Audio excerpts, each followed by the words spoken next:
Hi കൂട്ടുകാരെ, മിനീസ് കിച്ചണിലേക്ക് എല്ലാവർക്കും സ്വാഗതം. നേരത്തേക്കാൻ കൊണ്ട് നല്ലൊരു റെസിപ്പിയാണ് ഉണ്ടാക്കുന്നത് കേട്ടോ. പെട്ടെന്ന് തന്നെ ഉണ്ടാക്കാൻ പറ്റുന്ന റെസിപ്പിയാണ്. വീഡിയോയിലേക്ക് പോകുന്നതിന് മുമ്പ് വീഡിയോ കണ്ട് ഇഷ്ടപ്പെടുവാണെങ്കിൽ ലൈക്ക് ചെയ്ത്, ഷെയർ ചെയ്ത്, കമൻറ്റ് ചെയ്ത്, സബ്സ്ക്രൈബ് മറക്കല്ലേ. നമുക്ക് വീഡിയോയിലേക്ക് പോകാം. നമുക്ക് ഏത്തപ്പഴം കൊണ്ടൊരു 4 മണി പലഹാരം ഉണ്ടാക്കുന്നത് കേട്ടോ. നല്ല ടേസ്റ്റ് ആയിട്ടുള്ളൊരു 4 മണി പലഹാരമാണ്. ഏത്തക്കായും കൊണ്ട് മാത്രമേ ഉണ്ടാക്കാൻ പറ്റത്തുള്ളൂ, സാധാ പഴം ഉണ്ടാക്കാൻ പറ്റത്തില്ല കേട്ടോ. നമുക്ക് ഏത്തക്ക ഉപയോഗിച്ചാണ് ഇത് ഉണ്ടാക്കുന്നത്. അതിനായിട്ട് ഞാൻ 2 ഏത്തപ്പഴം എടുത്ത് വെച്ചിട്ടുണ്ട്. നല്ലോണം പഴുത്തത് വേണം. ഇത് പൂർണ്ണം നല്ലോണം പഴുത്തതാണ്. ഇത് പഴുത്തതാണ് കണ്ടോ, നല്ലോണം പഴുത്തതാണ്. അത്രയും പഴുത്തിട്ടില്ല ഇത്. അപ്പോൾ ഇത് മതി. ഈ 2 എണ്ണം എടുത്തിട്ട് നമുക്ക് ചെറുതായിട്ടൊന്ന് ഇത് കഷ്ണമാക്കി എടുക്കാം. ഇങ്ങനെ മുറിച്ചിട്ട് 4ആയിട്ട് ഞാൻ കീറിയെടുക്കുന്നതാണ് കേട്ടോ. ഇത് പഴുത്ത ഏത്തക്കായിരുന്നു വേണ്ടത്. ഇതുപോലെ ചെറിയ ചെറിയ കഷ്ണങ്ങളാക്കിയിട്ട് ഒരു ഏത്തക്ക എടുത്തിട്ട് നാടുക കീറി, പിന്നെ സൈഡിൽ കൂടെ കീറി, അങ്ങനെ 4 എണ്ണമായിട്ട് നമ്മൾ എടുക്കും. അങ്ങനെ നമുക്കിത് രണ്ടും ഒന്നിങ്ങനെ മൊത്തം ഒന്ന് എടുത്തെടുക്കാം. ഇതിപ്പം ഞാൻ എല്ലാം ചെറുതായിട്ട് അരിഞ്ഞെടുത്തിട്ടുണ്ട് കേട്ടോ. കണ്ടോ, ഇതുപോലെ എല്ലാം അരിഞ്ഞെടുത്ത് മാറ്റി വെച്ചിട്ടുണ്ട്. ഇനി നമുക്കൊരു പാൻ അടുപ്പിലോട്ട് വെക്കാവേ. ഞാൻ പാൻ വെച്ചിട്ടുണ്ട്. അതിലേക്ക് 1/2 കപ്പ് പഞ്ചസാരയാണ്. 2 ഏത്തക്കയുടെ റെസിപ്പിയാണ് കാണിക്കുന്നത്. അപ്പം അതിനകത്ത് ഞാൻ 1/2 കപ്പ് പഞ്ചസാര ഇട്ടിട്ടുണ്ട്.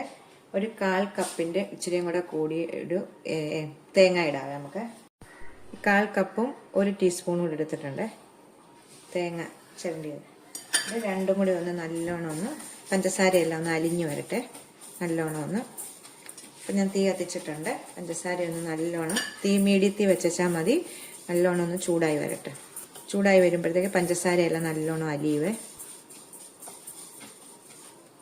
പഞ്ചസാരയെല്ലാം നല്ലോണം അലിഞ്ഞു വരുന്നിട്ടുണ്ട്. ഇത്രയും മതിയേ. ഇനി നമുക്കിതിലേക്ക് ഇച്ചിരി ഏലക്കാപ്പൊടി ഇടാവേ.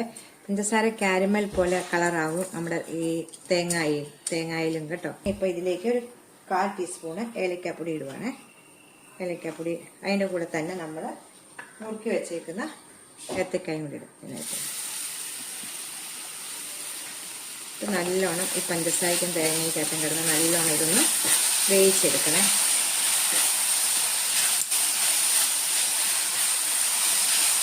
തീ കുറച്ച് വെക്കണം. ഈ സമയം നമ്മൾ നല്ലോണം ഒന്ന് ഈ ഏത്തക്ക ഒന്ന് വെന്ത് കിട്ടണം. വേണ്ടത് ഇതുപോലെ ഞാൻ വേവിച്ചെടുത്തിട്ടുണ്ട്. നമ്മൾ വെന്തിട്ട് നമ്മൾ ഈ തവി കൊണ്ട് തന്നെ ഇങ്ങനെ ഉടച്ചെടുത്ത് വെച്ചാൽ മതി കേട്ടോ. ഈ പരുവാണ് കണ്ടോ. ഇത് റെഡി ആയിട്ടുണ്ട് കണ്ടോ. ഏത്തക്കായും തേങ്ങായും പഞ്ചസാരയുമാണ്. ഇനി ഇതിലേക്ക് ഒരു 1/4 കപ്പ് അവൽ, ചുമല അവലാണ് ഇട്ടേക്കുന്നത്. ഒരു 1/4 കപ്പ്. നമ്മുടെ വീട്ടിലുള്ള സാധനങ്ങൾ മാത്രം മതി കേട്ടോ. ഇതൊക്കെ നമുക്ക് വീട്ടിൽ എപ്പോഴും ഏത്തക്കായും ഒക്കെ ഉണ്ടാകുന്നതാണ്. നല്ല ടേസ്റ്റ് ആയിട്ടുള്ളൊരു 4 മണി പലഹാരം ഉണ്ടാക്കിയെടുക്കണം കേട്ടോ. പിള്ളേർ സ്കൂൾ വിട്ടൊക്കെ വരുമ്പോൾ പെട്ടെന്ന് നമുക്ക് എടുക്കാവുന്ന ഇതാണ്. ഇത് ഉരുളകളാക്കിയിട്ട് ബ്രെഡിന്റെ പൊടിക്കകത്ത് മുക്കി നമ്മളിന്ന് എണ്ണയ്ക്കകത്ത് ഫ്രൈ ചെയ്തെടുക്കണവർക്ക് എടുക്കാം, ഇല്ലെങ്കിൽ അങ്ങനെ വേണേലും കഴിക്കാം കേട്ടോ. ഞാനിത് പെട്ടെന്ന് നമുക്ക് ഫ്രൈ ചെയ്തെടുക്കാം. ഇനി ഇതിലേക്ക് ഇച്ചിരി ഒരു കശുവണ്ടി ഞാൻ എണ്ണയ്ക്ക് വറുത്തിട്ടുണ്ടായിരുന്നേ, അതുകൂടി ഇടാം ഇതിലേക്ക്. ഇതുപോലെ കശുവണ്ടി ഇല്ലെങ്കിൽ ഇച്ചിരി കപ്പലണ്ടി ആണെങ്കിലും ക്രഷ് ചെയ്തിട്ട് വെച്ചാൽ മതി കേട്ടോ. നല്ലൊരു ടേസ്റ്റ് കിട്ടും കടിക്കാനൊക്കെ. ഇത്രയും മതി. 1/4 കപ്പ് അവലിൻ്റെ ആവശ്യമുള്ളൂ കേട്ടോ. 2 ഏത്തക്കായ്ക്ക്. നിങ്ങൾ ഏത്തക്ക എടുക്കുന്നതിൻ്റെ അനുസരിച്ച് നിങ്ങൾ ഇത് എടുക്കണം കേട്ടോ. അപ്പം ഞാൻ ഓഫ് ചെയ്തിട്ടുണ്ട് കേട്ടോ. ഇത്രയും മതി. നമുക്കിത് വേറൊരു പ്ലേറ്റിലേക്ക് മാറ്റാവേ. ഇപ്പം നല്ലോണം ആറിയിട്ടുണ്ട് ഇത് കേട്ടോ. നമുക്കിതിന് ചെറിയ ഉരുളകളായിട്ട് എടുക്കണം. കയ്യാലിച്ചിര നെയ്ത് ഊത്തിട്ട് ചെറിയ ഞാൻ 3 ബ്രെഡ് ഒന്ന് പൊടിച്ച് വെച്ചിട്ടുണ്ട് കേട്ടോ. നമുക്ക് ഈ ഉരുളകളാക്കിയിട്ട് ഇതിലേക്ക് ഇടാം. ഞാൻ കയ്യാൽ ഇച്ചിരി നെയ്യ് തൂത്തിട്ടുണ്ടായിരുന്നു കണ്ടത്. ഇതുപോലെ ചെറിയ ചെറിയ ഉരുളകളാക്കിയിട്ടാണ് ഇടുന്നത്. നെയ്യ് തൂക്കുമ്പോൾ നമുക്ക് പെട്ടെന്ന് കയ്യിലൊന്നും ഒട്ടിപ്പിടിക്കത്തില്ല. എന്നിട്ട് നമുക്ക് ഇതിലേക്ക് ഇടാം. ഇതിലിട്ട് ഇങ്ങനെ വേണമെങ്കിൽ കഴിച്ചാൽ മതി. നല്ല ടേസ്റ്റാണ്. ഇത് ഞാൻ ഫ്രൈ ചെയ്തെടുക്കുവാണ് കേട്ടോ. ഫ്രൈ ചെയ്തെടുത്താൽ ഒന്നുകൂടെ നല്ല ടേസ്റ്റ് കിട്ടും കേട്ടോ. നമുക്കൊന്നുകൂടെ ഇങ്ങനെ എല്ലാം ഇതിനകത്തോട്ട് ഇങ്ങനെ എടുത്തിടാം. ചെറിയ ഉരുളകളാണ്, ഒത്തിരി വലിപ്പം വേണ്ട കേട്ടോ. ഞാനിപ്പം ചെറിയ ചെറിയ ഉരുളകളാണ് ആക്കുന്നത്. ഇതുപോലെ ചെറിയ ചെറിയ ഉരുളകളാക്കി നമുക്ക് എല്ലാം ഒന്ന് ഫ്രൈ ഇങ്ങനെ എടുക്കാവേ. ബ്രെഡ് പൊടിച്ചതിനകത്തോട്ട് നമുക്കിടാം. ഇത് കണ്ടോ ഇതുപോലെ. അപ്പം ഞാൻ എല്ലാം ബ്രെഡിൻ്റെ പൊടിക്കകത്ത് ഞാൻ എല്ലാം കൂട്ടി ചെയ്തെടുത്തിട്ടുണ്ട് കേട്ടോ. നമുക്ക് ഇനി പെട്ടെന്നൊന്ന് ഫ്രൈ ചെയ്യാം. ഇങ്ങനെ വേണ്ടവർക്ക് ഇങ്ങനെ കഴിക്കാം കേട്ടോ. ഇതെല്ലാം വെന്ത സാധനമാണ്, അതുകൊണ്ട് പെട്ടെന്ന് തന്നെ ഇടുക, പെട്ടെന്ന് തന്നെ എടുക്കാൻ പറ്റും കേട്ടോ.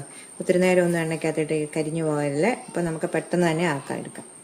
ഞാനൊരു ചീനച്ചട്ടിക്കകത്ത് ഇച്ചിരി എണ്ണ ഒഴിച്ചിട്ടുണ്ട് കേട്ടോ. കുറച്ച് വെളിച്ചെണ്ണ ഒഴിച്ചിട്ടുള്ളൂ. തീ കുറച്ച് നല്ലോണം ചൂടായി വരുന്നുണ്ട്. അപ്പം നമുക്ക് ചൂടായ ഉടനെ ഇതിലേക്ക് ഇടാവേ. തീ കുറച്ച് വെച്ചിട്ടിടണം. പെട്ടെന്ന് തന്നെ നമുക്ക് ഫ്രൈ ചെയ്തെടുക്കാൻ പറ്റും കേട്ടോ. ഇനി ഓരോന്നോരോന്ന് ഇടാവേ ഇതിലേക്ക്.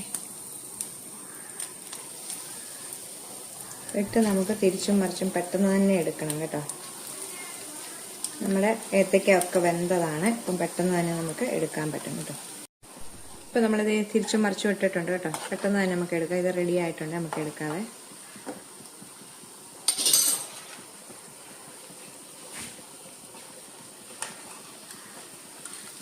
ഉണ്ടോ? നമുക്ക് എല്ലാം ഒന്ന് വറുത്ത് കോരി എടുക്കാവേ. അപ്പം എല്ലാം ഫ്രൈ ചെയ്തെടുത്തിട്ടുണ്ട്. പ്ലേറ്റിലേക്ക് വെക്കാം.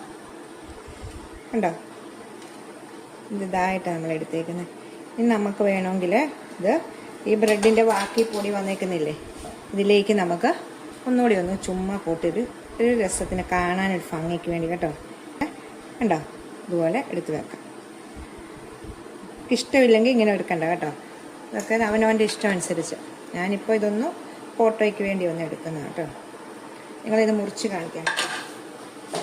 ഇതിനകം എല്ലാം വെന്തതാണ്. അപ്പോൾ നമുക്ക് പുറമേ ഒരു മുരുമുരുപ്പ് മാത്രമേ ഉള്ളൂ. നല്ല ഇതായിട്ട് സോഫ്റ്റായിട്ടിരിക്കണം കേട്ടോ. ഏത്തക്കാടയൊക്കെ നല്ല ടേസ്റ്റായിട്ടുള്ള ഇതാണ് കേട്ടോ. നമ്മൾ പഞ്ചസാരയും തേങ്ങായും കൂടെ ഒക്കെ ക്യാരമൽ ചെയ്ത് നല്ല ടേസ്റ്റാണിത് തിന്നാനായിട്ട് കേട്ടോ.